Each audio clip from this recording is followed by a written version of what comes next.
మరి మిగతా వాళ్ళందరూ మద్దతు ఇస్తారు సార్ మీకు? మీరు ఆల్రెడీ ఒక కాల్ ఇచ్చారు జగన్మోహన్ రెడ్డి గారు ఫస్ట్ టైం.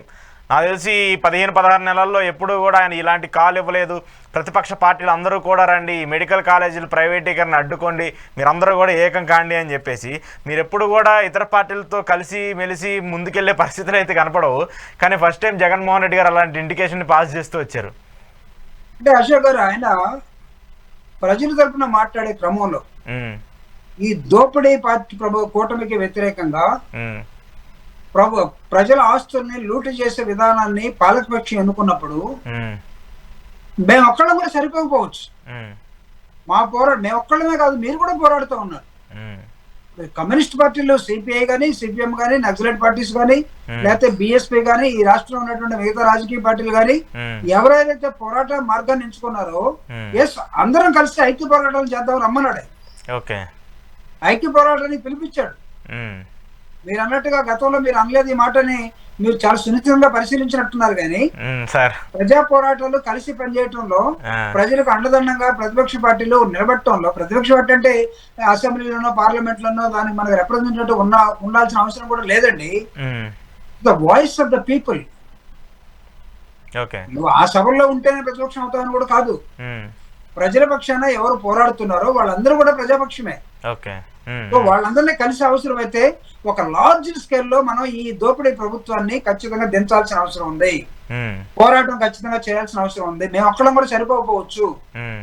అవసరమైతే మీ పోరాటాలు మేము భాగస్వాములు అవుతాం. లేకపోతే మీరు నాయకత్వం చేస్తుంటే మేము కూడా ఉంటాం, లేకపోతే మేము నాయకత్వం చేసి మీరు కూడా ఉండండి. ఐక్య పోరాటాలు చేయాల్సిన అవసరం ఉంది. ఈ రోజు ఈ రాష్ట్రంలో జగన్మోహన్ రెడ్డి గారు చాలా స్పష్టంగా కాలు ఇవ్వడం జరిగింది. తను కూడా ఈ ప్రజా పోరాటంలో భాగస్వామి అవుతానని అక్కడక్కడ తను కూడా చెప్పడం జరిగింది. అంటే దాని అర్థం ఏంటంటే, నిర్మించబడినటువంటి ప్రజాస్వామ్య వ్యవస్థని ఏ విధంగా కుప్పకూలుస్తున్నారో, ఏ విధంగా ప్రైవేట్ పరం చేస్తున్నారో, ఏ విధంగా అప్పుల్లోకి నెడుతున్నారో, ఏ విధంగా మీ సొంత విధానాలను ఏర్పాటు చేసుకున్నారో. ఈరోజు విద్య చూడండి, ఎక్కడైనా సరిగా ఉందా? నో ఇంగ్లీష్ మీడియం, నో నాడు నేడు. జగన్మోహన్ రెడ్డి గారు ఏర్పాటు చేసిన మొత్తాన్ని కూడా కుప్పకూల్చినట్టు కూల్చేశారు. అడ్మినిస్ట్రేషన్ వచ్చిన తర్వాత ఒక చంద్రబాబు నాయుడు గారు చెప్పారు, జగన్మోహన్ రెడ్డి గారు వెల్ఫేర్ యాక్టివిటీస్ మొత్తాన్ని ఇస్తూనే ఇంకా అధికంగా ఇస్తామన్నారు. నాకు చూపించాడు ఆయన. కానీ అది ఆ రోజు మాట కూటమికి. ఈ రోజు ఏం చెప్తున్నారంటే, జగన్మోహన్ రెడ్డి గారు కడుతున్నటువంటి 17 మెడికల్ కాలేజెస్ లో 5 కంప్లీట్ అయిపోయినాయి, 5 అడ్మిషన్స్ అయిపోయినాయి, 5 జరుగుతున్నాయి, ఇంకా 10 ఖాళీగా ఇంకా అండర్ కన్స్ట్రక్షన్ ఉన్నాయి. వాటిని గాలికి వదిలేశారు. జగన్మోహన్ రెడ్డి గారు ఇస్తున్న వాటిని ఇస్తూనే మిగతా ఇస్తామన్న వాళ్ళు ఈ కట్టాలిగా, వీటిని ఫినిషింగ్ చేయాలిగా. విచిత్రం ఏంటి తెలుసా? పులివెందుల మెడికల్ కాలేజీ సీట్లు వస్తే వద్దని లెటర్ రాశారు కదా. 500 సీట్లని 550 సీట్లు, ఆ 50 సీట్లని వెనక్కి తీసుకోమని లెటర్ రాసేసారు. అంటే ఇదేంటంటే, ఇది డెవలప్మెంట్ అంటామా, లేకపోతే టేకింగ్ బ్యాక్ ఎవ్రీథింగ్ అనుకుంటామా? కక్ష అంటామా, లేకపోతే దీన్ని మనం సంక్షేమ వైపు తీసుకెళ్తున్నాం అంటామా? మిత్ర వైద్యం అంటామా, మిత్ర వైద్యం అంటామా? గవర్నమెంట్ ఎవరైనా కానివ్వండి, government it's a continuous process. Continuous process అండి గవర్నమెంట్. ఈ రోజు ఒక రాజకీయ పార్టీ అధికారంలో ఉండొచ్చు, ప్రజలు వద్దనుకుంటే ఇంకొక రాజకీయ పార్టీ అధికారంలో రావచ్చు. బట్ అధికారంలోకి వచ్చిన నాయకుడు ఏం చేయాలంటే, it is a continuous process. అందుకే మీరు చూడండి, ప్రపంచంలో చైనా, మావో తర్వాత ఈరోజు జిన్పింగ్, దాదాపు 5-6 ప్రధానమంత్రులు ఉన్నారు. డ్రీమ్ ఆఫ్ చైనా మావో పెట్టినటువంటి ఒక పెద్ద ప్లాన్ అది.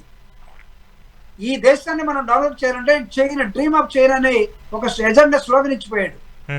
ఆ తర్వాత మావో తర్వాత వచ్చిన చెవలై గాని, ఆ తర్వాత వచ్చినటువంటి ఇంకొకళ్ళు గాని, ఇప్పుడు ఉన్నటువంటి జిన్పింగ్ గాని, వీళ్ళందరూ కూడా జాగ్రత్తగా డ్రీమ్ ఆఫ్ చైనా తీసుకెళ్తున్నారు. మన దగ్గర ఏమైంది? జగన్మోహన్ రెడ్డి గారు ఏదైతే చేశారో మొత్తాన్ని కొప్పుకోల్చండి. ఇంకొక రాష్ట్రంలో ఇంకొక ముఖ్యమంత్రి చేస్తే మనం చేయడానికి వీలు లేదు. అంటే ఈ రాష్ట్రం కానీ, ఈ దేశం కానీ మీకు సరైనటువంటి అవగాహన లేదు. మీరు కక్షలు కార్పొరేట్లతోటి పరిపాలనలోకి పొరపాటును వచ్చారు.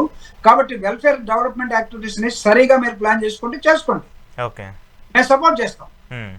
ఒక్కొక్క దాన్ని మీరు తెగ నమ్ముకుంటూ పోతే మాత్రం ఖచ్చితంగా మేము పోరాడతాం, ఖచ్చితంగా వ్యతిరేకిస్తాం. మీరు ఎన్ని అడ్డంకులు సృష్టించినా జగన్మోహన్ రెడ్డి గారు పోరాట మార్గమే అతను ఎంచుకున్నాడు. ప్రజల్ని చైతన్యం చేయడంలో భాగంగానే ఇప్పుడు ఇచ్చినట్టు కార్యక్రమాలు, ప్రజా ఉద్యమాన్ని నిర్మించే క్రమంలోనే మిగతా రాజకీయ పార్టీని కూడా కలిసి రమ్మని ఐక్యోద్యమాలకి వైఎస్ఆర్ కాంగ్రెస్ పార్టీ నాంది పలుకుతూ ఉన్నది. జగన్మోహన్ రెడ్డి గారిని ఆ విధంగా అర్థం చేసుకోవాలి. ఇంకా ఆయన చెప్పినటువంటి అంశాల బోర్డు ఉన్నాయి. ఆయన ఇంకా ఓన్లీ 3 అంశాల మీద మాట్లాడాడు. ఒక రైతు సమస్య యూరియా మీద, రెండవది హెల్త్ ఇష్యూస్ మీద, మూడవది వాళ్ళు చేసిన ఎలక్షన్ ప్రామిసెస్ మీద. ఈ 3 మాట్లాడింది. ఇవి అసలు ఫండమెంటల్ గా ఉన్న వాటి మీద ఇంకా వీటి మీద చేతులు ఎత్తేస్తే ఇంక ఈ రాష్ట్రాన్ని మీరు ఏం చేస్తారు? జగన్మోహన్ రెడ్డి గారికి చేత కాక అప్పులు చేశాడు అని అన్నారు. బాగా చేత 40 సంవత్సరాలు అనుభవం ఉన్న వాళ్ళు 1 సంవత్సరంలోనే 2 లక్షల కోట్లు అప్పులు చేస్తే మిమ్మల్ని ఏమంటారు? ఏమనాలి? ప్రజలు గ్రహించరా ఇది? ప్రజలు అర్థం చేసుకోరా? ప్రజలు అనుకోరా అయ్యో పప్పులో కాలేసామే, పొరపాటు పడ్డామే, పాపం జగన్మోహన్ రెడ్డి గారిని అందరూ కలిసి ఏదో చెప్తే మేము నమ్మేసి ఓట్లేసామే అని ప్రజలు ఇప్పుడు అనుకోరా? అందుకే నిజం చాలా నిలకడగానే ఉన్నప్పుడు కూడా అంతిమంగా నిలబడేది నిజమే.